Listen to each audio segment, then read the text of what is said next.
दोस्तों भोजपुरी इंडस्ट्री में कई ऐसे कलाकार हैं जो कि गानों के माध्यम से पूरे भोजपुरी इंडस्ट्री नहीं बल्कि ऑल ओवर वर्ल्ड में कई सारे लिस्ट में नंबर 1 पे आते जा रहे हैं। लेकिन आज हम लोग बात करने वाले हैं भोजपुरी इंडस्ट्री के एक ऐसे कलाकार के बारे में जो कि ना तो स्टेज परफॉर्म करते हैं ना ही बहुत ज़्यादा मूवीज़ में काम करते हैं, लेकिन उनका एल्बम्स आते ही इंस्टाग्राम हो, फेसबुक हो, यूट्यूब हो, सारे जगहों पे ट्रेंड करने लगता है। लेकिन आखिर वो कौन सा कलाकार है जो कि पूरे भोजपुरी इंडस्ट्री में खेसारी पवन निरहुआ जो भी हो उनसे गाने लेने के लिए बेसब्री से इंतज़ार भी करते हैं और सारे लोग इनके गाने के नीचे दब गए हैं। मैं आपको बता दूं कि भोजपुरी इंडस्ट्री के काफ़ी चर्चित चेहरे, जी हाँ दोस्तों, नीलकमल सिंह नाम नहीं ब्रांड है पूरे भोजपुरी इंडस्ट्री में।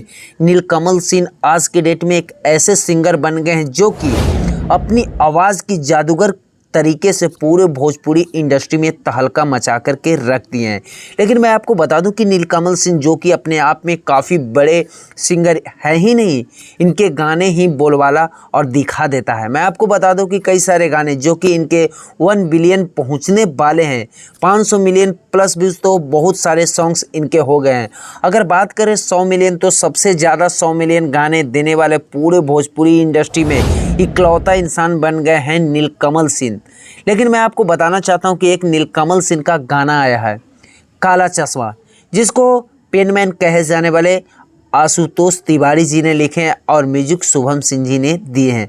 मैं आपको बता दूं कि इस गाने को सारेगामा हम भोजपुरी से रिलीज़ किया गया और ये गाना इतनी ज़बरदस्त तरीके से सारे यूट्यूब हो, इंस्टाग्राम पे भी एक ट्रेंड कर रहा है नंबर 11 पे रील्स पे। तो आप लोग समझ सकते हैं कि इस गाने का मैं आपको एक क्लिप दिखाता हूं, देख सकते हैं कितने ज़बरदस्त तरीके से इस गाने को शूटिंग किया गया है। इस गाने में काफ़ी महंगे तरीके से इस गाने को शूटिंग किया गया और पूरे भोजपुरी इंडस्ट्री में फ़िलहाल ये गाना काफ़ी ज़बरदस्त तरीके से बज रहा है और इंडस्ट्री में सिर्फ भोजपुरी के सुपरस्टार नीलकमल सिंह के गाने आज इंस्टाग्राम पे ट्रेंड कर रहे हैं। लेकिन बहुत सारे कलाकार नीलकमल सिंह से भी पिछड़ता हुआ नज़र आ रहे हैं। सबसे पहले मैं आपको बता दूं कि नीलकमल सिंह के जितने भी सॉन्ग्स को शूटिंग किया जाता है काफ़ी बेहतरीन तरीके से इनकी शूटिंग किया जाता है। दूसरे बात में मैं आपको बता दूं कि इनके गाने के जो डिज़ाइनिंग वगैरह लोकेशन सारे चीज़ काफ़ी ज़बरदस्त तरीके से रहता है। लेकिन मैं आपको बताना चाहता हूं कि क्या नीलकमल सिंह खेसारी पवन को पछाड़ते हुए नज़र आ रहे हैं। आप लोग दर्शक जितने भी इस वीडियो के नीचे कमेंट जरूर कीजिएगा। क्या आपको लगता है कि आने वाले दिनों में भोजपुरी के इकलौता दिग्गज सुपरस्टार नीलकमल सिंह जी बन पाएंगे? कमेंट जरूर कीजिएगा। साथ ही साथ अब हम लोग बात करने वाले हैं कि नीलकमल सिंह का एक गाना काला चश्मा है जो कि रीमेक है। अभी तक आप लोग नहीं समझ पाए होंगे, लेकिन मैं आपको बता दूं कि ये गाने रीमेक है नीलकमल सिंह के गाने जो कि भोजपुरी इंडस्ट्री में काफ़ी ज़बरदस्त तरीके से रिकॉर्ड पे रिकॉर्ड बना रही है। मैं आपको बता दूं कि भोजपुरी इंडस्ट्री में नीलकमल सिंह के काला चश्मा जो कि सारे जगहों पे ज़बरदस्त तरीके से बज रहे हैं। लेकिन मैं आपको बता दूं कि ये बॉलीवुड इंडस्ट्री के सबसे ज़बरदस्त अभिनेता जिनके गाने और फिल्में आने से पहले ही सुपर हिट हो जाती थी। जी हाँ दोस्तों, हम लोग बात कर रहे हैं राजेश खन्ना जी के बारे में।